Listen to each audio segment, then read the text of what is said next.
Olá, estudantes! Eu sou Joyce. Nesse vídeo eu quero falar um pouquinho para vocês sobre como passar, algumas dicas para passar na residência, o que é que foi que eu fiz, o que é que foi que funcionou comigo e que pode também ajudar vocês. A primeira dica, né, para ser bem direta, estude o edital. Eu estudei o edital e separei aqui todos os assuntos que eu precisava estudar. Antes de separar esses assuntos, eu me preparei durante a graduação para ter o currículo que a residência pedia. Então, toda residência pede um currículo do aluno, né, que tenha extensão, que tenha pesquisa, que tenha monitoria. Então, tudo isso eu fui buscando ao longo da graduação, porque eu já queria residência, eu sempre soube que eu quis residência, desde o início da graduação. Então, você procurar o edital no início da graduação e preparar o seu currículo para a residência é ótimo, porque eu fiz isso e deu super certo. Aí, como eu estava falando, né, a questão dos assuntos, me ajudou muito isso aqui, eu estudei assunto por assunto, e aí arriscando os que eu ia estudando, ó. Estudei mesmo, cada um, e isso foi me ajudando muito. E como era que eu sabia onde estava cada assunto? Eu perguntava às enfermeiras obstétricas de um grupo que eu tenho, Loucos por Obstetrícia, e também perguntava a algumas pessoas que tinham estudado. Então, é bom você sempre ter professores, residentes, ex-residentes aliados a você, conversar com essas pessoas que já passaram por isso, porque elas sabem onde encontrar esse material, elas sabem geralmente o que é que a banca usa, porque elas fizeram, principalmente os ex-residentes daquela residência que você vai fazer, aquela que você almeja, sabe? Então, essa é a primeira dica. A segunda dica já foi, que é prepare seu currículo. Era a segunda dica, já foi. A terceira é separe bons materiais. Sabendo quais assuntos você tem que estudar, por exemplo, tem uns 5 assuntos aqui que eles são de um manual só, Manual de Gestação de Alto Risco. Então, eu separei uma pasta no computador de materiais online, né, manuais do Ministério da Saúde, para estudar por eles, e foi muito útil. A não ser ISTs, porque tem assuntos de ISTs aqui, de infecções sexualmente transmissíveis, que atualiza todo ano em junho. Em junho sai o PCDT, que é o Protocolo Clínico de Diretrizes Terapêuticas, que sai todo junho, julho, mais ou menos. Então, eu estudei tudo desse assunto, mas no meio do ano eu tive que estudar de novo, porque ele atualiza sempre. Ano passado ele atualizou e trouxe coisas novas. Então, realmente é algo que você tem que sempre estar vendo o mais novo que tiver. No caso, esse manual de gestação de alto risco para obstetrícia, o mais novo que tem, ele não é novo, ele é antigo, ele é de 2012. Quarta dica, já foi a terceira, né? Quarta dica, estude os assuntos na íntegra. Se você tem tempo, estude eles inteiro lá no lugar mesmo. Tipo, eu tenho esse manual aqui de enfermagem do Rômulo Passos e ele é muito bom para estudar. Agora, ele vem muito esquematizado. Então, para estudar por ele, você vai revisar por ele, não estudar na íntegra mesmo, sabe? Não dá para estudar assunto na íntegra por ele, mas ele é muito bom para revisar, muito bom mesmo, para estudar no ônibus. Nossa, fixou muito, e ele tem comentários nas questões ao fim de cada aula. Ele é bem pequeno, não é cansativo, então ele era muito bom para isso. Mas não para estudar assunto na íntegra. Assunto na íntegra você estuda pelo Manual do Ministério da Saúde ou livro, né? Ou Resende, no caso de enfermagem obstétrica. Outra dica, como eu já falei, né? Acabei adiantando, mas procure apoio de pessoas que já fizeram a prova, que já passaram. Pergunte dicas, como fazer, como estudar, o que é que eu estudo. Tipo, eu abusava muitas pessoas, dizia, por favor, me ajudem, não tô achando esse assunto. Tipo, um assunto que foi difícil de achar. Hemorragia uterina disfuncional, foi difícil de achar. Eu precisei deixar por último, eu ia deixando por último esses mais difíceis.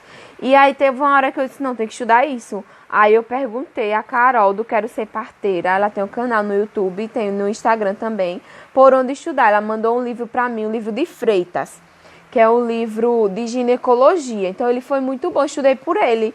Então nunca que eu ia saber que estava naquele livro, porque a gente não tinha esse contato com livros na faculdade, diretamente, principalmente sobre ginecologia. Então tive que estudar por ele e eu não sabia. Eu tenho ele online, inclusive, posso disponibilizar se você precisar.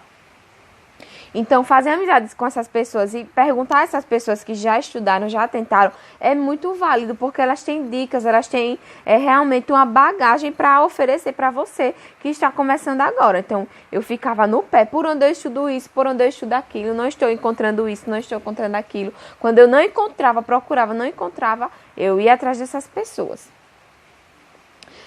Outra dica. Estude o tempo que você pode. É muito importante isso. Por quê? Você fica, eu só posso estudar 1 hora por dia. Isso é muito pouco. Não é pouco. Se você separar essa 1 hora e essa 1 hora ser muito proveitosa, isso vai ser muito bom mesmo. Essa 1 hora você vai render, você vai conseguir aprender e você não vai desperdiçar essa 1 hora desse tempo que você tem. Então, use o tempo que você tem. Não fique se lamentando, porque não tem todo o tempo do mundo. Porque eu também não tinha. Era bem difícil. Eu tinha estágio para o dia inteiro, quase 3 dias da semana. Só 2 dias que eu tinha a tarde livre. E aí, estudar à tarde e à noite. À tarde era muito ruim estudar na minha casa, porque eu tenho 2 sobrinhas pequenas. Meu pai não entendia, minha mãe não entendia. Muito barulho, minha casa é pequena. Então, era muito ruim estudar de dia. Então, quando eu tinha folga na tarde, que era 2 vezes por semana, eu ficava na Uncisal estudando. E o resto dos dias eu chegava 8 horas da noite em casa, 7 horas da noite. Às vezes chegava cedo, 5 da tarde. Aí eu fazia tudo o que tinha para fazer, né? Adiantava minhas coisas e ia estudar. Então eu estudava à noite. Quando eu sentava para estudar já era 8, 9 da noite, às vezes 10 para estudar. Estudava até meia-noite, estudava até 1.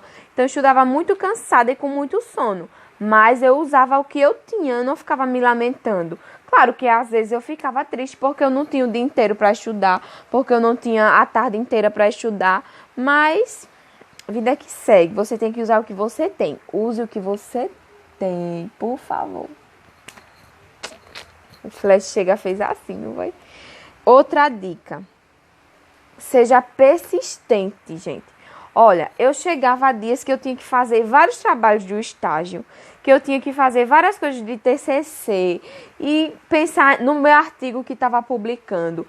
Olha, era muita coisa, problema de família, e isso e aquilo outro. Como é que estuda desse jeito?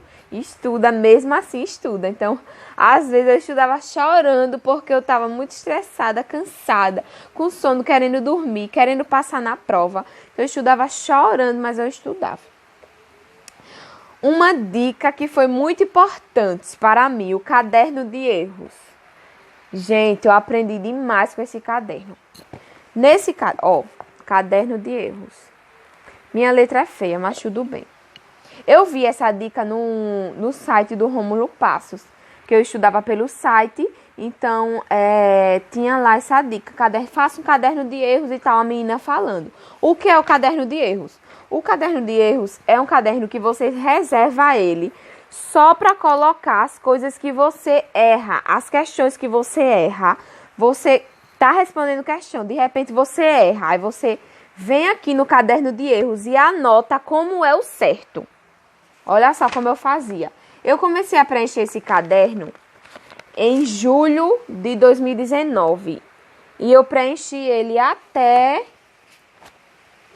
Tem aqui a data. Até 30 de outubro. Depois disso, como ele acabou, né? Aí eu ficava só revisando por ele. É o seguinte, eu respondi as provas, prova 2015 e 2016. Respondi a prova e todas as questões que eu errava, eu pegava e escrevia aqui a maneira certa daquela questão, para não errar mais aquilo, eu não podia mais errar aquilo. Às vezes eu errava mesmo assim as questões, porque tem questão que é difícil. Então, quando eu respondia de novo, eu errava de novo. Então, eu percebia que eu tinha que estudar mais aquele assunto, né? E esse caderno, gente, foi uma dica, assim, muito preciosa. Porque ele me ajudou demais. Ó, sinais de presunção, tudo que eu errava, eu anotava aqui a maneira certa, né? Quando eu corrigia. E aí, respondia todas as provas e colocava aqui. Não só as provas da residência que eu estava prestando, mas as outras provas, outras questões que eu errava, eu colocava tudo aqui. Porque depois eu ficava vendo no ônibus, vendo. E no último mês da residência, eu lia esse caderno direto, para não errar mais nenhuma questão que eu já tinha errado. Não podia perder essas questões que eu já tinha respondido. Então, foi muito essencial. Outra dica, caderno de resumos. Esse caderno aqui, eu comecei a preencher ele com resumos dos assuntos. Dia 6/8/2018. Eu comecei a estudar 1 ano e meio antes da residência. Bem a passos lentos, gente. Eu estudava um assunto aqui, outro assunto lá 5 dias depois, 7 dias depois. Então, depois que eu comecei a preencher ele dia 6. Depois eu preenchi, só dia 10. Tá vendo? Depois eu preenchi só dia 17. Então, quando eu comecei a estudar, eu comecei a passos bem lentos. E aí, esse caderno aqui, ele é o caderno de resumos. Ele tem vários resumos. Ele é inteiro, de resumos. Vários resumos sobre os assuntos da residência. Então, cada assunto que eu estudava, eu escrevia aqui os resumos, o que eu achava importante. Quase tudo sobre o assunto, né? Eu escrevo muito. E eu ainda precisei de outros cadernos. Mas esse daqui foi o essencial. Então, eu estudava por ele também. Revisava sempre por ele. Mas a melhor coisa que tem para fazer é revisar por questões, né? As dicas de materiais, eu também estudei por esse caderno de questões do Diretriz Cursos. Alô, diretriz, seja diretriz. Estudava por ele, porque ele tinha muitas questões atualizadas. Então, eu respondia as questões por ele, tá vendo? Respondia e fazia anotações aqui, essa daqui mesmo, sobre posição, situação, tá vendo? Apresentação fetal. E aí, eu respondia as questões, tirava dúvida com as professoras na sala, né? Que o cursinho era dia de sábado. Então, era muito bom. Outros livros que eu usei para estudar foram esses. Esses 3 aqui, do Rômulo Passos. Não só esses 3, esse daqui também. 4, de SUS. Então, estuda que a vida muda. Realmente, a vida mudou, viu? A vida mudou. Esses 3 aqui, eles são muito bons. Realmente, são atualizados. Eles são ótimos. Mas eles são ótimos para revisar. Para você estudar o assunto na íntegra, não dá, tá? Para você dizer, vou só estudar para residência só por isso aqui. É pouco, ele tem muita coisa, muito macete, mas no final você tem que estudar coisas mais detalhadas. Provas de residências são muito aprofundadas, muito aprofundadas e muito assim, científicas. Então você tem que estudar realmente o assunto na íntegra. E muito interessante que no final ele tem sempre uma dicasinha, ele tem sempre uma mensagem de motivação. Deixa eu achar aqui uma para mostrar para vocês. Isso, gente, quando você tá agoniada e triste e assim, muito mal pelas coisas que têm acontecido, pela rotina de estudo que é muito cansativa, faz toda a diferença. Vou ler uma para vocês. A caminhada se fez com cada passo dado, cada conteúdo estudado. Não podemos dispersar. Sugerimos a realização de um plano de estudos com a definição de metas diárias e avaliação constante. Precisamos encarar o estudo para concursos e ou residências como um trabalho, realmente é. Isso será decisivo para construir uma preparação de alto nível e, consequentemente, alcançar a tão sonhada aprovação. Você vai conseguir. Então, assim, você não, como ele diz aqui, você não pode se dispersar, você realmente tem que encarar aquilo como uma rotina de trabalho e você ser persistente, que você vai conseguir uma rotina, assim, bem intensa e vai conseguir a sua residência ou o seu concurso. Então, essas foram as minhas dicas, eu usei isso para estudar. Usei o curso do Rômulo Passos, usei o curso do Diretriz, que era presencial, uma vez por semana. E isso me ajudou muito, muito, muito. E eu vou me despedindo aqui, que eu falo muito e o vídeo já está em 15 minutos e é assim, no instante passa. É incrível. Mas é isso, um beijo e assim, fiquem aí as dicas, espero que tenha ajudado vocês. E me sigam lá no Instagram, @enfapoá. Porque lá eu posto mais frequentemente e pretendo dar muitas dicas de estudo, dicas de assim, motivacionais mesmo, para que você tenha um propósito e você consiga atingir o seu propósito. E esse é o meu desejo. Que Deus te abençoe. Beijo, tchau.